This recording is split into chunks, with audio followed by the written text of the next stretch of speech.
noches a todos, sean ustedes bienvenidos. Buenas noches, Lick. Buenas noches, licenciado. Buenas noches, Lick. Buenas noches, gracias por conectarse. Bien, aprovechando el tiempo, entonces vamos a dar inicio a nuestra jornada de esta tarde-noche y vamos a referirnos a un tema tan importante dentro del proceso penal, al igual que los anteriores que hemos venido abordando durante el semestre. Sin embargo, pues la sentencia como una resolución judicial emanada o dictada por un juez o tribunal, pues resuelve la controversia, resuelve el litigio, resuelve, es decir, la contienda jurídica y procesal que ha existido entre las partes a lo largo de todo el proceso penal. En reiteradas oportunidades yo he manifestado que la sentencia es la manera más normal, típica de concluir un proceso penal. No solo el proceso penal, sino todos los procesos, materia civil, laboral, administrativo, etc. Tanto en la doctrina como en la ley, pues se establece, se dice que es a través de este fallo judicial que se concluye con el proceso penal y que a través de este fallo judicial se dirime, se define ese litigio que se ha generado entre los sujetos procesales. Y en materia del derecho procesal penal, pues la sentencia es prácticamente la que al final decide sobre la condena o sobre la absolución del acusado, quien ha sido sometido a todo un proceso penal en donde se ha observado todas las fases del proceso y todas las incidencias que se producen en esas fases, para luego culminar con ese fallo judicial o con la sentencia. Indudablemente todos ustedes tienen una definición, aunque sea muy elemental, de qué es una sentencia. Toda vez que, pues, me imagino yo que en teoría del proceso, cuando analizaron las competencias, las resoluciones judiciales, pues de alguna u otra manera se abordó tanto lo que es los decretos, los autos y por supuesto la sentencia. En ese sentido, entonces, si yo le preguntase a Elsa Marisol Hernández Alvarado, según ella o según usted, ¿cómo podría definirse una sentencia? Yo al iniciar la clase, pues hablé sobre algunos, digamos, conceptos con relación al tema. Pero ¿cómo podríamos definir una sentencia?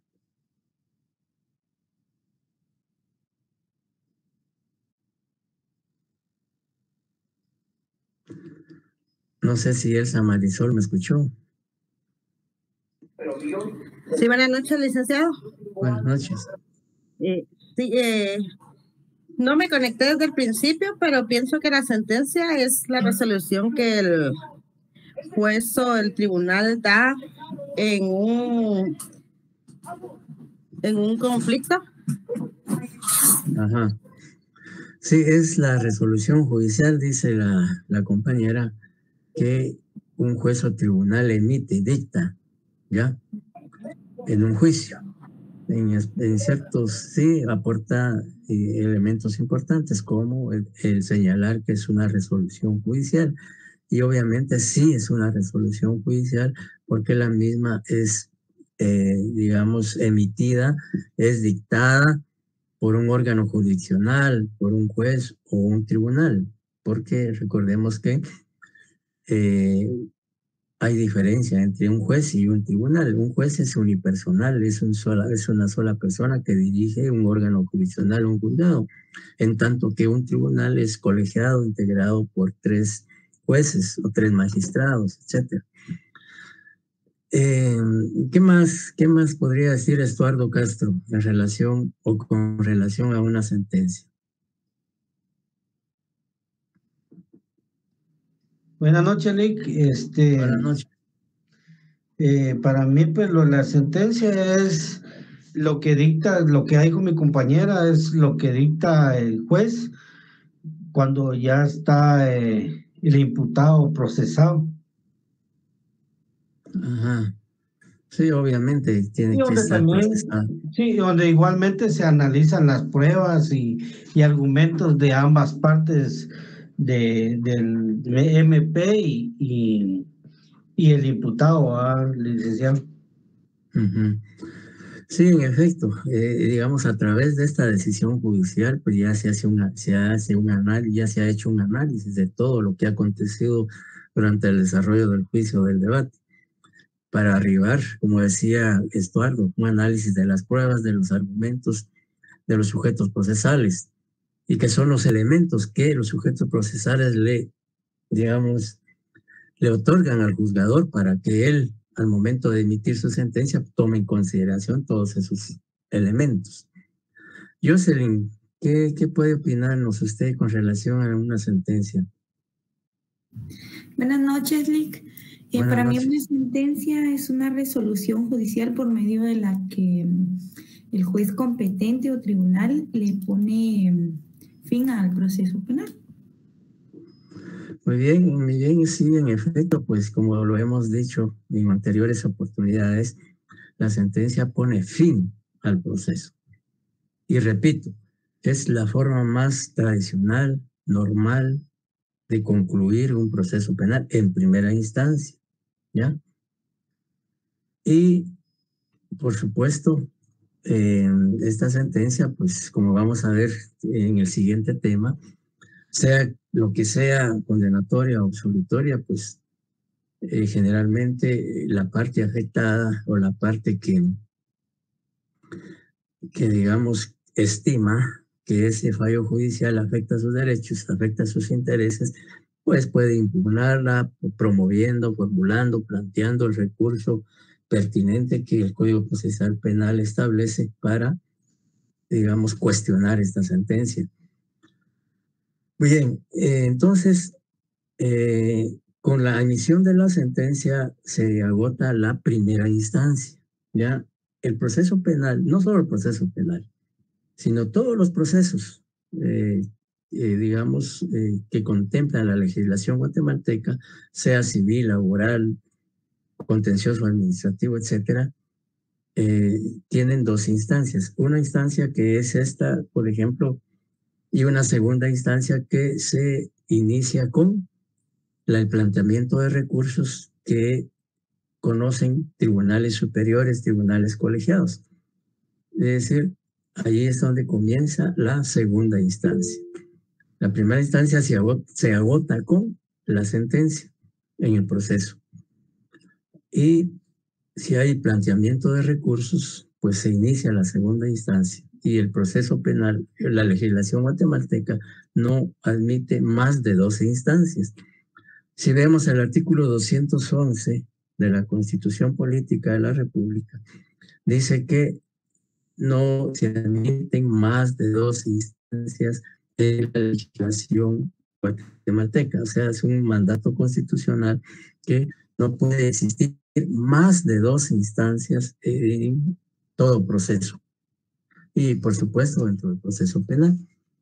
Si ustedes ven el artículo rápidamente, el artículo 211 constitucional, pues van a establecer o verificar qué es lo que dice el artículo 211. Si pudieran darle lectura en este momento a alguien que tenga la Constitución en su poder y rápidamente ver qué dice la legislación constitucional en relación a lo que es las instancias procesales.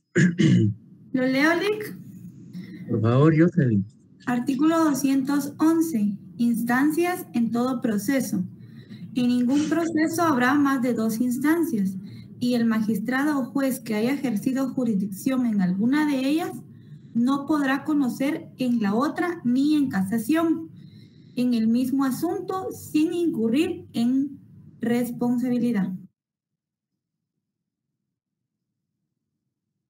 Y el segundo párrafo. Perdón, ningún tribunal o autoridad puede conocer de procesos fenecidos salvo los casos y formas de revisión que determine la ley. Gracias.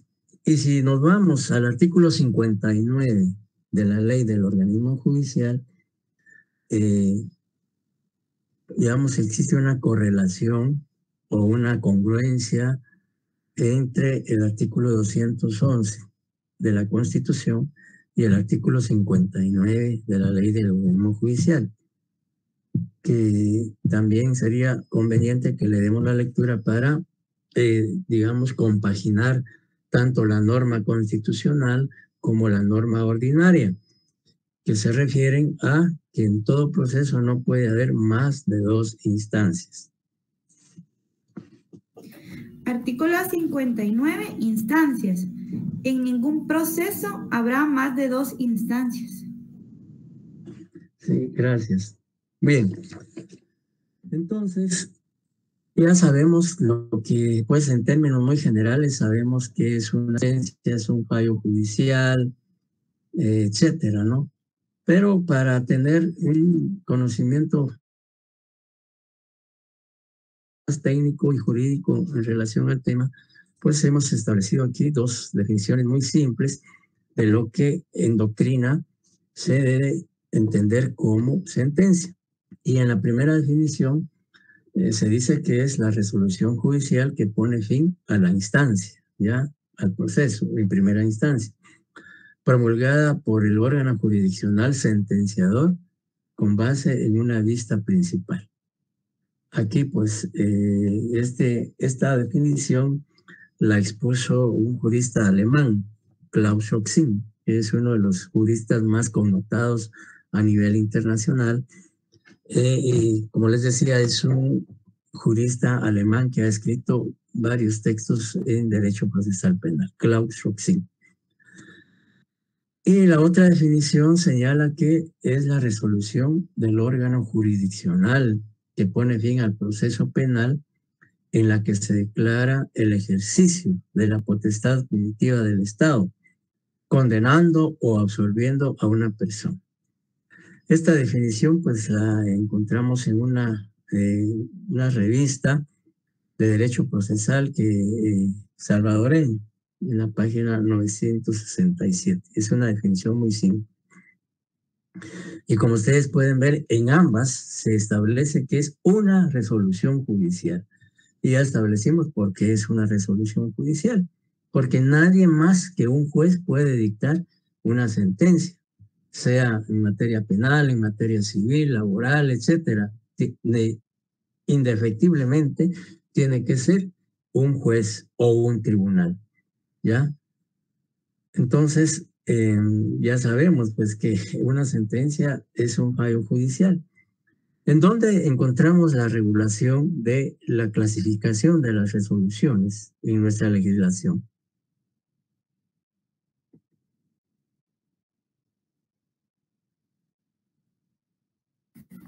En la LOG, en el 141, me parece que ahorita voy a confirmar. Sí, aquí lo tengo. Correcto. Ajá, por favor. ¿Lo leo? Sí. Muy bien. Artículo 141, clasificación. Las resoluciones judiciales son A, decretos, que son determinaciones de trámite.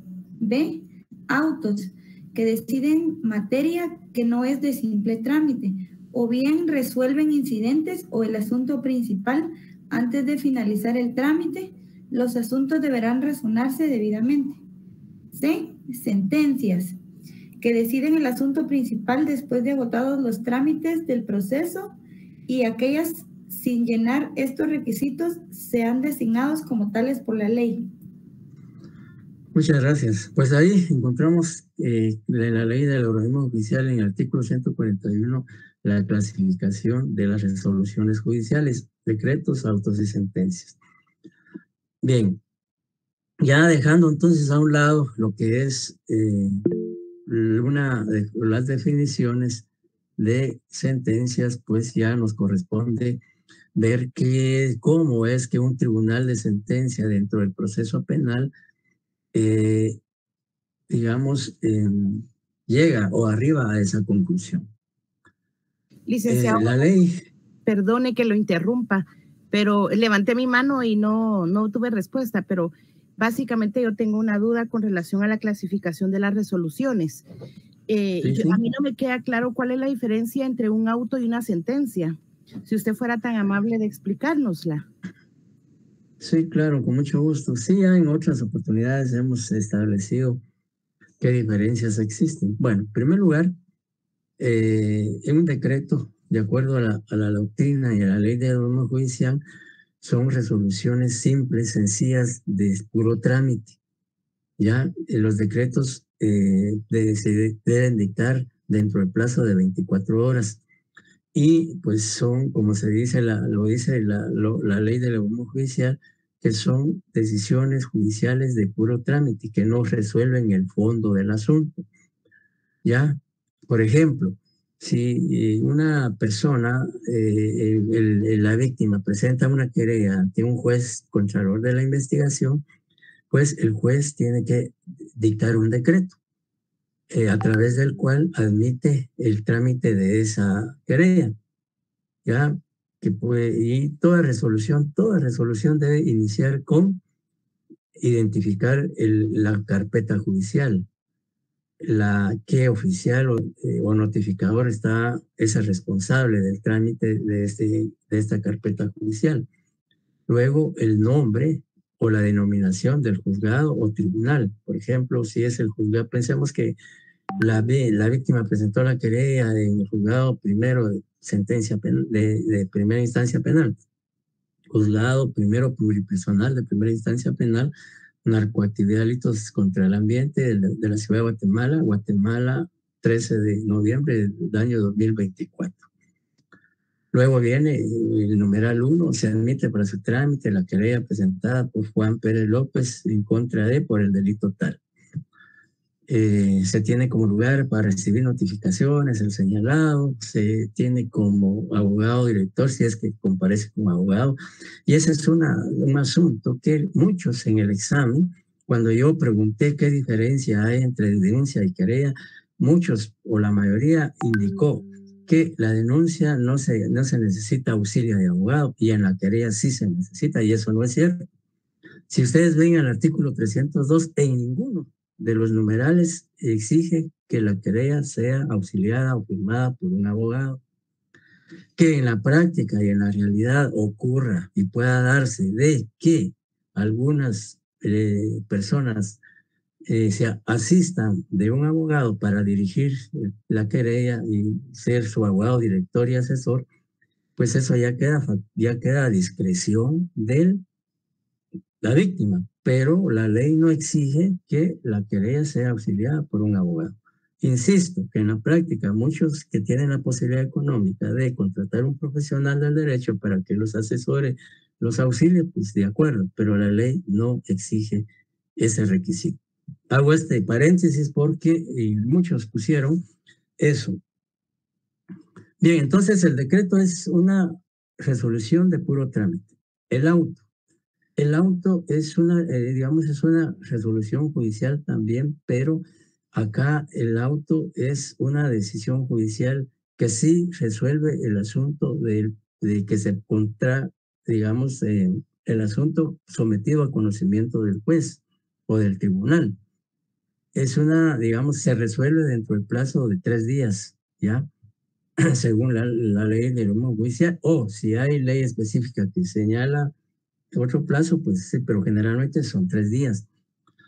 Y el auto, como les decía, el auto es una resolución motivada, es una resolución que lleva, razonamiento del juez o del tribunal y que realmente resuelve, por ejemplo, si plantean, en el proceso penal, si plantean un sobreseimiento a favor del acusado, pues el juez tiene que dictar un auto en donde resuelva si admite o no admite el sobreseimiento.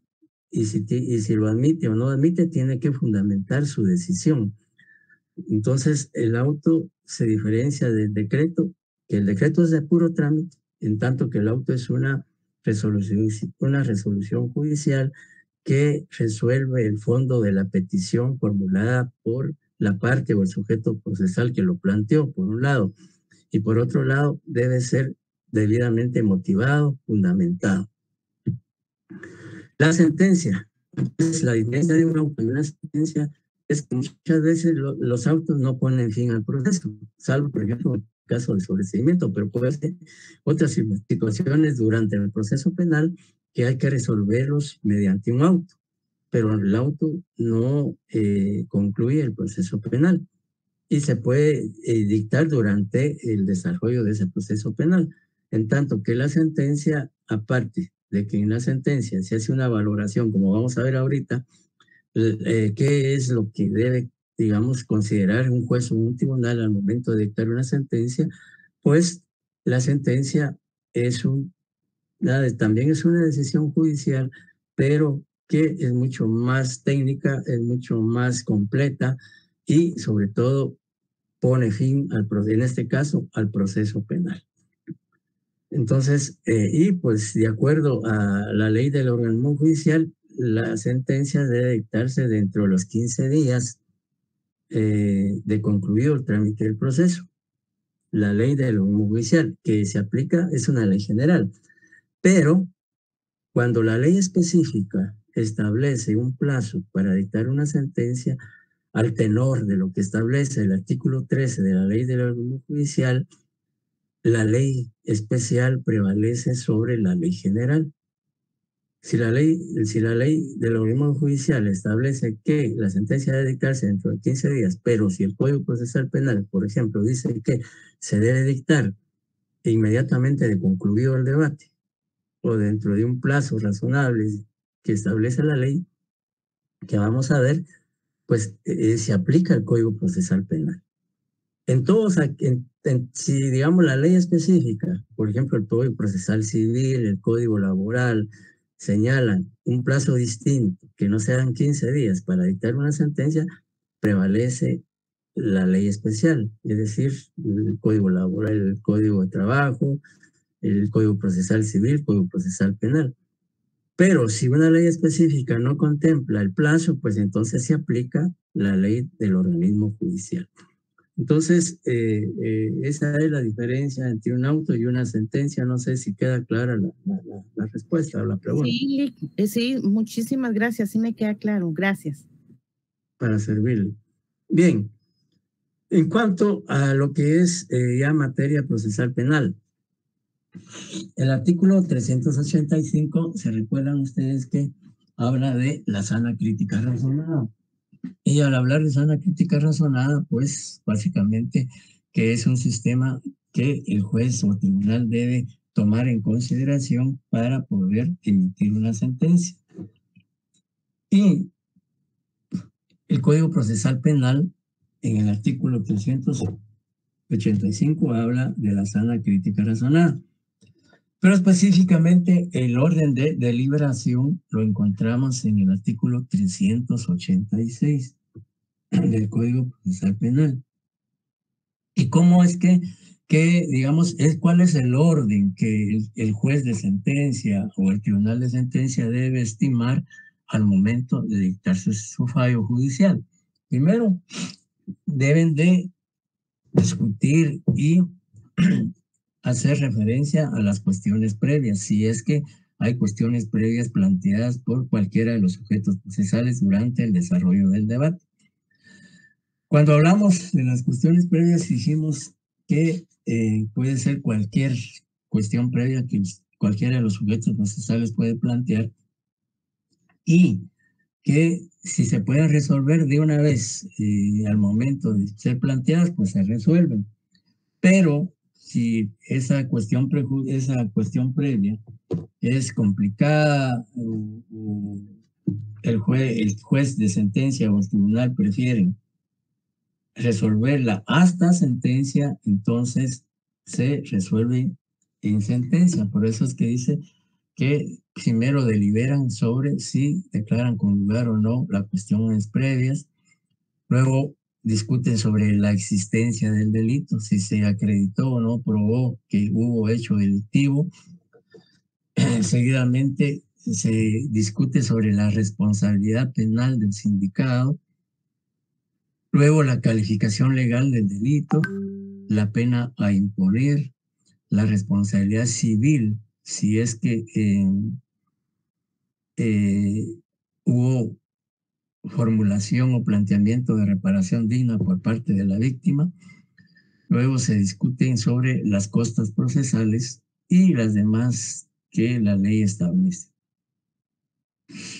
Y también en cuanto a la votación, de acuerdo al artículo 387, dice que los vocales deberán votar cada una de las cuestiones, cualquiera que fuera el sentido de su voto sobre las precedentes, resolviéndose por simple mayoría.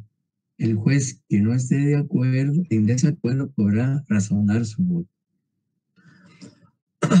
El artículo 387 pues, se refiere a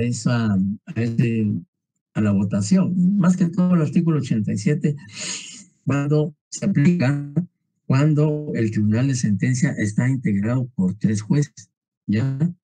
Pues, digamos, y hay digamos, por mayoría, pues un tribunal colegiado que está integrado por 3 jueces, pues puede darse el caso que los 3 estén de acuerdo en condenar o absolver. Y cuando ese fallo es así, pues es unánime, ya todos están de acuerdo. Pero puede ocurrir que uno de ellos no esté de acuerdo en el fallo. Imagínense que dos de los jueces son del criterio que se debe condenar porque a su juicio quedó probado en el debate oral y público con las pruebas correspondientes la participación y responsabilidad penal del acusado. Pero puede ocurrir que uno de ellos no esté de acuerdo en que se condene, sino que se debe absolver al acusado, porque a su juicio o a su criterio no se probó fehacientemente su participación y responsabilidad o existe duda razonable, etcétera, etcétera. Entonces puede razonar su voto. Y en ese voto razonado, pues expresar sus argumentos, sus motivaciones que le inducen a él a estimar que el acusado debió ser absuelto y no condenado. ¿Ya? Y eso es en la práctica, pues es muy común. Hay, digamos, en varios juzgados, cuando está integrado por 3 jueces, hay varios casos en los cuales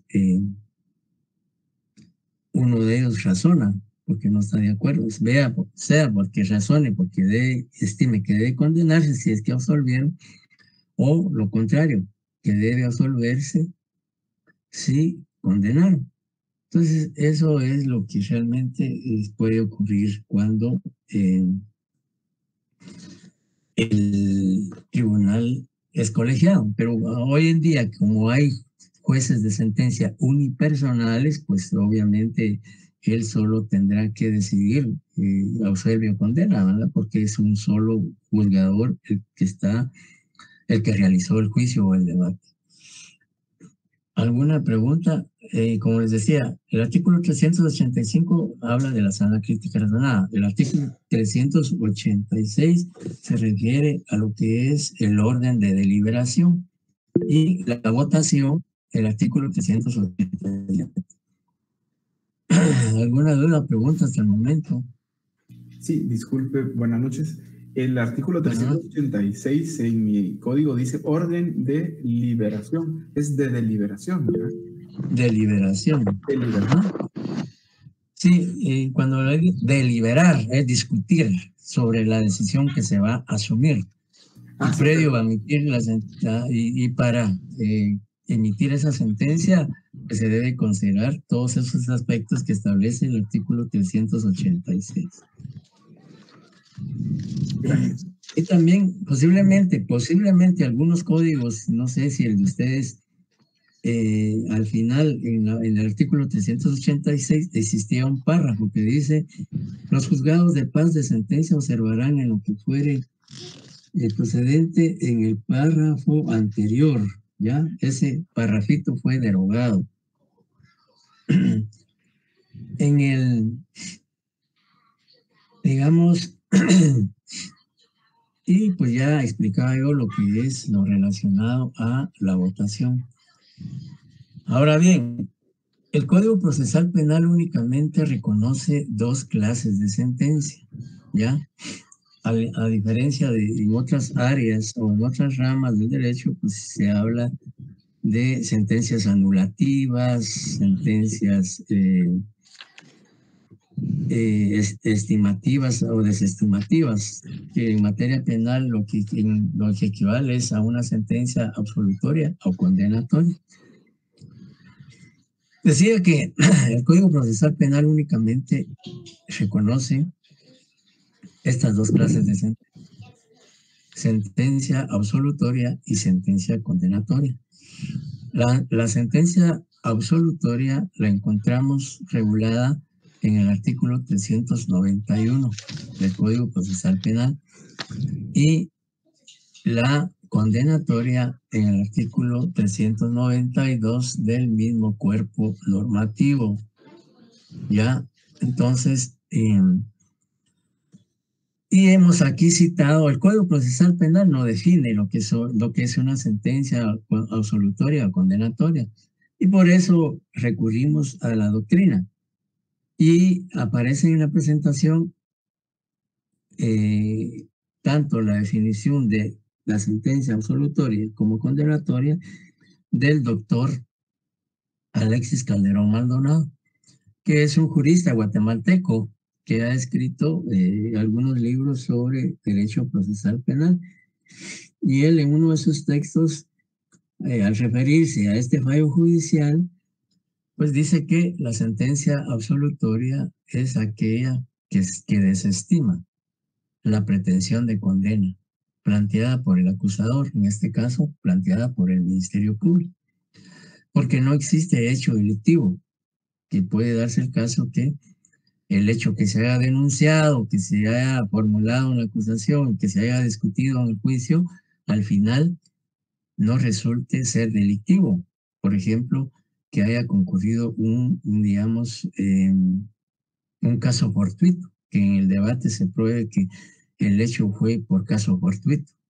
Y entonces, obviamente, de acuerdo a la ley, artículo del Código Penal, que habla del caso fortuito, dice que no hay responsabilidad penal cuando un hecho que reviste características delictivas haya sido provocado, producido por caso fortuito. Ya, entonces, ahí pues se podría decir que no habría responsabilidad penal, ya que el artículo 22 del Código Penal dice que no incurre en responsabilidad penal quien con ocasión de acciones u omisiones lícitas, es decir, necesariamente esas acciones u omisiones tienen que ser lícitas, poniendo en ellas debida diligencia, produzcan un resultado dañoso por mero accidente. Ya, o no queda acreditado, dice el mismo, por ser inocente el acusado, por falta de pruebas, dudas o bien por falta de responsabilidad criminal.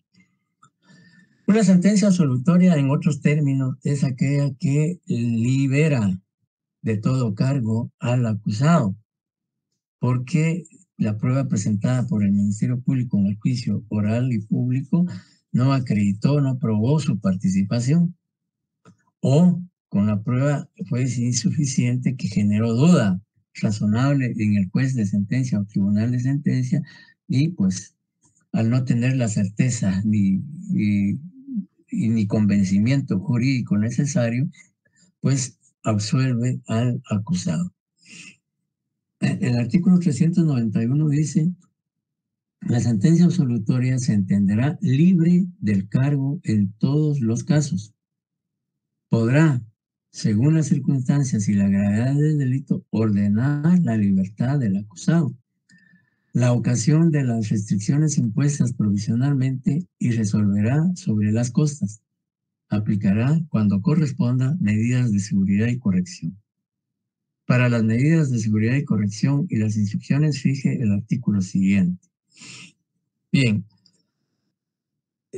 La ley dice que el artículo 391 dice, podrá, según las circunstancias y la gravedad del delito, ordenar la libertad del acusado. La ley aquí le deja esa facultad al juez de sentencia o al tribunal de sentencia, que debe considerar que por las circunstancias del proceso y el delito o la gravedad del delito, él dice podrá decidir la libertad inmediata del acusado. Imaginémonos que dicta sentencia absolutoria, el juez tiene pues esa libertad de ordenar la libertad inmediata. Pero en la práctica, muchas veces la regla general en la práctica, en la realidad, es que los jueces no ordenan la libertad. ¿Por qué? Porque esta sentencia puede ser impugnada, esta sentencia puede ser recurrida, es decir, contra ese fallo judicial, la parte afectada puede presentar el recurso que corresponde, que vamos a ver en un momentito. Entonces esa sentencia no queda firme, porque si se plantea un recurso, pues va a ser estudiada, va a ser revisada por un tribunal superior. Y puede ocurrir que ese tribunal superior revoque la sentencia y no confirme la absolución del acusado. Si la revoca, puede condenarlo, ¿ya? Y entonces, ¿qué pasa? Si ya está en libertad el acusado, pues lo más probable es que se sustraiga de la justicia, evada, se fugue, se vaya del país, cualquier cosa puede ocurrir. Y entonces, al revocarse esa sentencia, ya no se podría ejecutar porque no se podría ejecutar en tanto no sea localizado, detenido o habido nuevamente el acusado. Por eso es que en la práctica, la mayoría de jueces de sentencia, la mayoría, salvo algunas excepciones, no ordenan la libertad, sino prefieren que quede firme la sentencia y posteriormente pues ordenar la libertad. Pero si esa sentencia no es impugnada por nadie, pues pasados los 15 días del luego de notificado, como contra la sentencia, cae el recurso de apelación especial, que vamos a ver en un momentito, y el plazo para interponerlo es de 15 días. Si transcurren esos 15 días y nadie plantea recurso, pues entonces ahí queda firme la sentencia y el juez ya puede ordenar la libertad del acusado. La sentencia condenatoria, según el autor referido, señala que es aquella que estima procedente o acoge la pretensión de condena planteada por el acusador, imponiendo la pena o medida de seguridad o corrección correspondiente. Es lo contrario. Si en el debate oral y público con las pruebas presentadas por el Ministerio Público quedó acreditado la existencia del hecho punible y que el mismo sí es delictivo y quedó probada la participación y responsabilidad penal del acusado, pues entonces se le condena y como consecuencia se le impone la pena que corresponda al delito imputado. Y eso ya queda a discreción del tribunal también qué pena es. Si es una pena, es la pena mínima o es la pena máxima o es una pena intermedia, ¿ya? Imaginémonos que se procesó al acusado por un delito de parricidio y en el debate se probó su participación penal o su autoría, pues el juez al momento de dictar la sentencia puede imponerle la pena mínima, que son de 25 años, o la máxima, que son 50 años, o puede ser una intermedia, puede ser que le imponga 30 o 35, etcétera. Eso ya quedará a criterio del juez, dependiendo una serie de situaciones, ya la gravedad del delito, si hay agravantes, hay atenuantes, etcétera, etcétera. Entonces, eso es en lo relativo a las sentencias que, de acuerdo al Código Procesal Penal, recoge nuestra legislación. Entonces, si yo le pregunto a Claudia Manán, ¿qué diferencia habrá entre la sentencia absolutoria y la sentencia condenatoria? Sí, solo es Manhan, mi apellido, no Manan. Manhan. Sí. Sí, perdón. No se preocupe. Bueno, yo lo que entendí por la diferencia es que en absolutoria, dependiendo de la integración de los jueces, ¿verdad? Y la, digamos, la deliberación que hagan, va a prevalecer por mayoría de votos la decisión cuando digan que va a ser absolutoria. Pero usted mencionaba que en la absolutoria, si son 3, la mayoría deberían de ser 2, ¿verdad? 2 votos. Pero es que en absolutoria usted decía que pasa una situación especial, que si se da, como hay un conflicto, ¿verdad? Ahí de opiniones, porque 2 pueden votar que sí y 1 que no, o al revés. Entonces, para resolver esa situación en absolutoria, usted decía que lo que se procede es no dar la absolución, bueno, o sea, sí se da la absolución por mayoría, pero con un voto razonado de la parte que no está de acuerdo, el juez que no está de acuerdo. Entonces, la absolutoria, lo que entiendo es que prácticamente la deliberación o la resolución del caso es que dejan en libertad, ¿verdad? A la persona en cuestión. Y en el caso de la condenatoria es cuando realmente pues sí se confirma, ¿verdad? De su participación en el hecho por el cual está siendo acusado, y entonces pues se da el tiempo prudencial, el que estima, ¿verdad? Precisamente la Constitución para hacer acudir a otro recurso, como sería el de apelación por no estar de acuerdo con el fallo. Entonces, la absolutoria es dejar en libertad y la condenatoria es darle la condena, o sea, el tiempo, o dictarle, ¿verdad? Sentencia de cuánto tiempo él va a estar privado de libertad. Bueno, no necesariamente en la absolutoria se tiene que ir inmediatamente a la libertad. Yo les decía que la ley dice que la ley le otorga esa facultad al juez cuando dice podrá, no dice deberá. Es decir, deberá es obligatorio, es imperativo, pero este podrá deja a discreción y a la facultad del juzgador, si él estima que no hay riesgo de peligro de fuga o el delito no es grave, pues él puede ordenar, si absuelve, puede ordenar la libertad inmediata. Pero puede ocurrir que el delito es grave y él estime que el acusado pueda sustraerse de la justicia, entonces prefiere no darle libertad. No obstante, lo absorbió, prefiere no otorgarle la libertad inmediata, sino que esperar que esa sentencia pueda ser impugnada o no. Lica, disculpe. ¿Alguien más? Perdone, ahí ¿sí? Me surgió una duda. Entonces, toda sentencia, ya sea absolutoria, por lo que estoy entendiendo, o condenatoria, o mejor dicho, toda sentencia condenatoria debería de tener, como todo, digamos, como todo derecho fundamental, el procesado debería, o el sentenciado, debería de tener la opción a acudir a los diferentes recursos, ¿verdad? Cuando ha sido condenatoria. Pero mi pregunta es si en la absolutoria, por lo mismo que usted acaba de mencionar, es que puede ser que se le absuelva, pero como usted decía, queda un tiempo ahí el sentenciado como a disposición de seguridad, por lo mismo de sí, que van a sigue ver... privado. Sigue privado, si está privado de libertad, sigue privado de libertad hasta que el fallo judicial cause firmeza. Ah, ok. Pero digamos, la firmeza del caso se va a dar después de acudir o antes de acudir a los recursos. Para mí, pues yo lo que entiendo es que será después de agotar los recursos.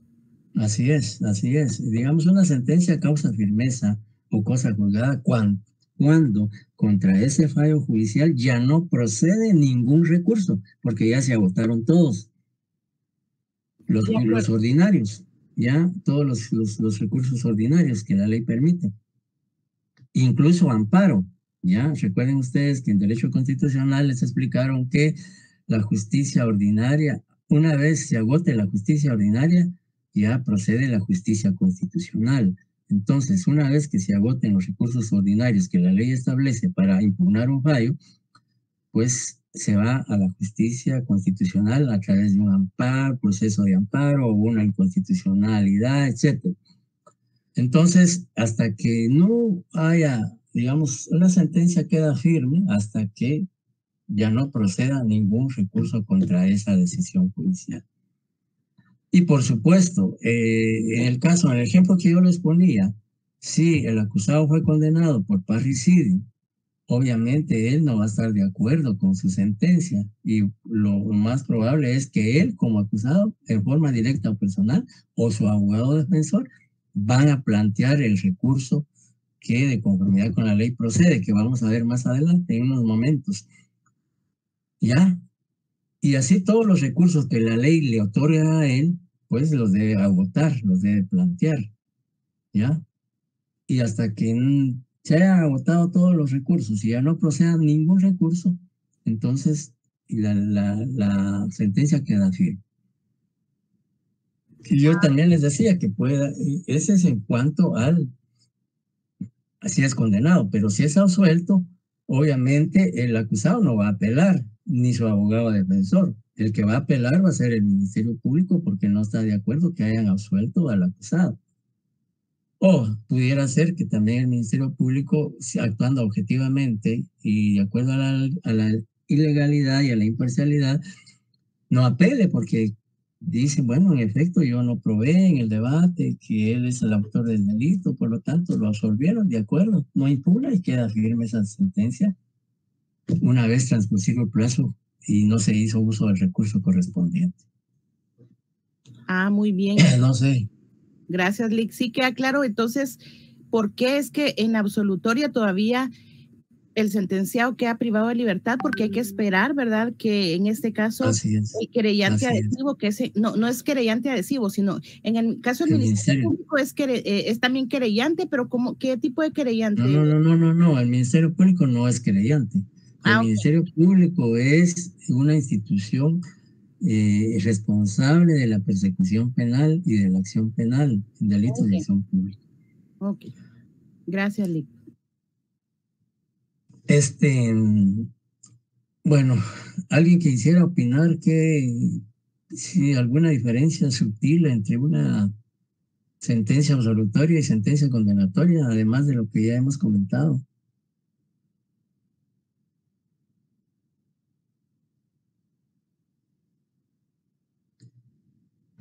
Bueno, entonces seguimos adelante.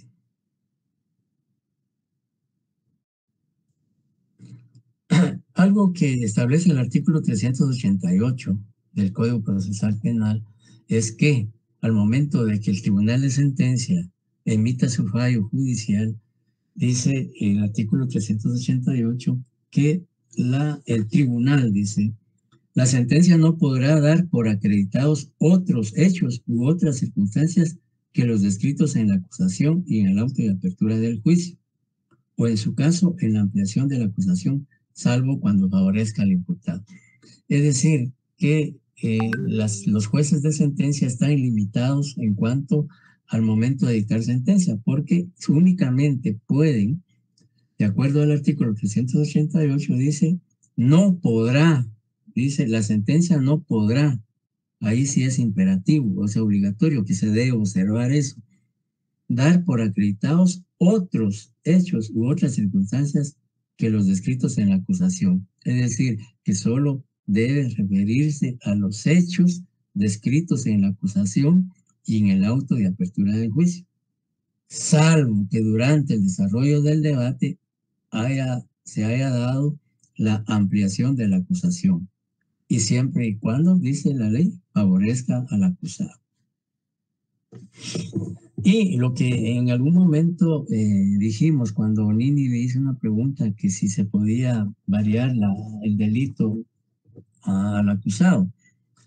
El segundo párrafo del artículo 388 dice: en la sentencia, el tribunal podrá dar al hecho una calificación jurídica distinta de aquella de la acusación o del auto de apertura de juicio, o imponer penas mayores o menores que la pedida por el Ministerio Público.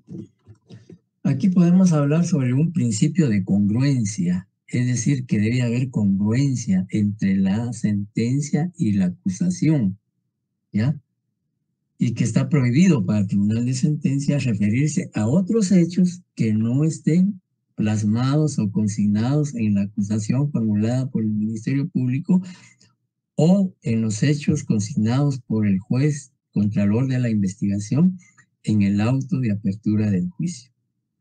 Al menos que haya habido ampliación de la acusación en la etapa intermedia, en esa audiencia de etapa intermedia, pues entonces podrá hacerse referencia a esos hechos. Y, como les decía, el segundo párrafo le da la facultad al tribunal de sentencia que puede modificar la calificación jurídica. Pensemos que en el debate el Ministerio Público presentó su acusación por robo agravado, pero que en el debate realmente se probó que no fue robo agravado, sino un robo simple, de acuerdo al artículo 251 del Código Penal. Entonces, el tribunal, al momento de dictar sentencia, puede condenarlo por robo, no por robo agravado, ¿ya? Esa es la facultad que le otorga la ley al tribunal de sentencia. Y también otros aspectos importantes que el Código Procesal Penal establece de la sentencia son sus requisitos que están contenidos en el artículo 389, que habla de 6 requisitos que debe cumplirse en la sentencia. Y aquí podemos citar también el artículo 147 de la Ley del Organismo Judicial, que habla de los requisitos que debe contener una sentencia. ¿Ya? Entonces, de acuerdo al artículo 389 del Código Procesal Penal, la sentencia debe tener 6 requisitos.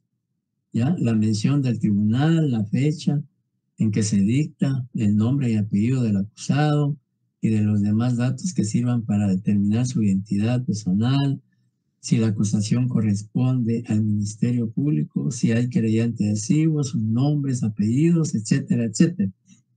La enunciación de los hechos y circunstancias, la determinación precisa y circunstanciada del hecho, los razonamientos que inducen al tribunal a condenar o a absolver, la parte resolutiva, la firma de los jueces, etcétera, etcétera.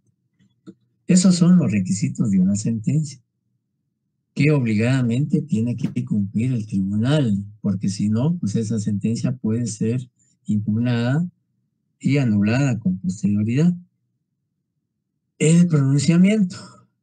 Siempre el artículo 390 establece que toda sentencia que se emita en materia penal o procesal penal, dice, la sentencia se pronunciará siempre en nombre del pueblo de la República de Guatemala. ¿Ya? En el código anterior esto no existía, pues ya esto es algo novedoso que regula el artículo 390 en el actual código, pues que siendo que de acuerdo a la Constitución la soberanía radica en el pueblo y entonces pues tomando en consideración ese aspecto y otros, pues el legislador estimó prudente que toda sentencia que se emita en materia penal, en este caso procesal penal, debe hacerse en el nombre del pueblo de Guatemala. Para algunos que han tenido la oportunidad de ver una sentencia, o si no, pues ustedes pueden meterse o introducirse a internet y buscar un tribunal de sentencia y van a ver que todas las sentencias dice, luego de la fecha dice, en nombre del pueblo de la República de Guatemala, este tribunal dicta sentencia y etcétera, etcétera, etcétera. Cumpliendo con lo que dice el artículo 390. Aquí dice, ¿qué plazo tiene un tribunal de sentencia para dictar la misma al momento de concluir el debate? El segundo párrafo, el primer párrafo dice, la sentencia se disciplinará siempre en el nombre del pueblo de la República de Guatemala. Redactada la sentencia del tribunal, se constituirá nuevamente en la sala de audiencias, después de convocados verbalmente todas las partes en el debate, y el documento será leído ante los que comparezcan. La lectura valdrá en todo caso como notificación, entregándose posteriormente copia a los que la requieran. El original del documento se agregará al expediente. Al tenor de lo que establece esta norma legal, el Tribunal de Sentencia, luego de concluir el debate, de retirarse a deliberar, si no hay reapertura del debate, debe dictar su sentencia en ese momento, inmediatamente. Ya concluido el debate, inmediatamente debe dictar sentencia. Pero el segundo párrafo del artículo 390 dice que cuando la complejidad del asunto o lo avanzado de la hora torne necesario diferir la redacción de la sentencia, se leerá tan solo su parte resolutiva y el tribunal designará un juez relator que imponga la audiencia sintéticamente de los fundamentos que motivaron la decisión. La lectura de la sentencia se deberá llevar a cabo a más tardar dentro de los 5 días posteriores al pronunciamiento de la parte resolutiva. ¿Ya? Entonces,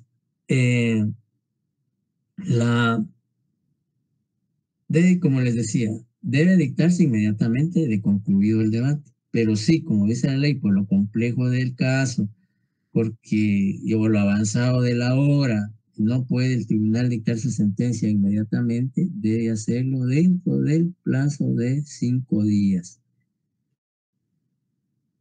Y la ley dice, el segundo párrafo, que por lo complejo solo se dice o se lee la parte resolutiva, es decir, la parte resolutiva de la sentencia es aquella parte en donde podríamos decir el final, donde dice parte resolutiva, este tribunal con fundamento en lo considerado y leyes citadas declara autor responsable al acusado Leopoldo Joaquín Estrada por el delito de robo agravado, imponiéndole la pena de tantos años de prisión inconmutables, etcétera, etcétera. Esa es la parte resolutiva. Solo eso le dan lecturas cuando es un caso complejo, con la obligación de dictar la sentencia dentro del plazo de los 5 días. Ahí pues ya, llegados los 5 días, pues el tribunal debe, digamos, al terminar de leer la parte resolutiva, debe citar a las partes el día y hora en que va a dar lectura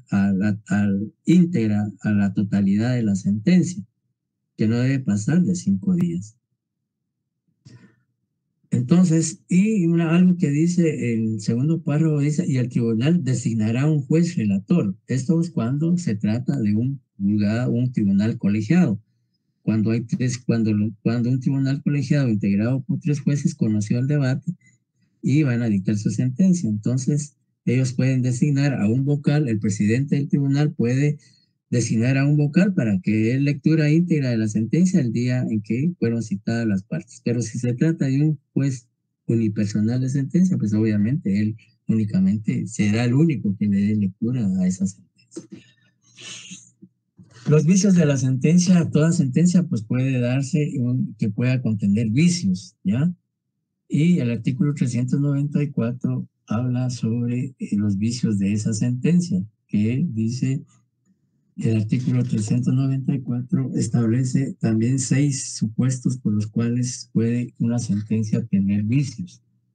Dice que el acusado o las partes no estén suficientemente individualizados, que falte la enunciación de los hechos imputados, falta o es contradictoria la motivación de los votos, que falte o sea incompleta en sus elementos esenciales, que falte la fecha o la firma de los jueces, etcétera, etcétera. Esos son vicios de la sentencia.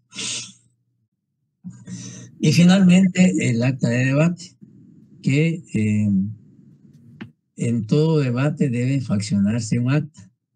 y el acta, en esa acta se hace constar todo lo que acontece desde el inicio hasta el final en el debate. ¿Ya? Entonces, esa es la finalidad que tiene un acta de debate, y pues su regulación legal la encontramos en el artículo 395 al 397 del Código Procesal Penal. ¿Alguna duda, compañeros? Sí, Lick, disculpe, cuando dice ahí en los requisitos, en los vicios, en el numeral 1, cuando habla, dice no estén suficientemente individualizados. ¿A qué se refiere eso? Perdone. Dice que el acusado o las partes civiles no estén suficientemente individualizados, es decir, que se haya omitido algún dato del acusado. Por ejemplo, si es él, se llama Juan Pérez López Estrada y solo le pusieron Juan Estrada. Ah, ahí no está suficientemente individualizado. Ya. Hay que corregir. O las partes civiles también, que se haya omitido algún dato de las partes civiles, por ejemplo, un apellido, un nombre, etc. A eso se refiere. Muchas gracias, Lick. ¿Alguna duda, compañeros? No, licenciado, todo va claro. Bueno. Gracias. Concluimos entonces con este tema y me voy a desconectar unos segunditos para proyectar el tema que continúa.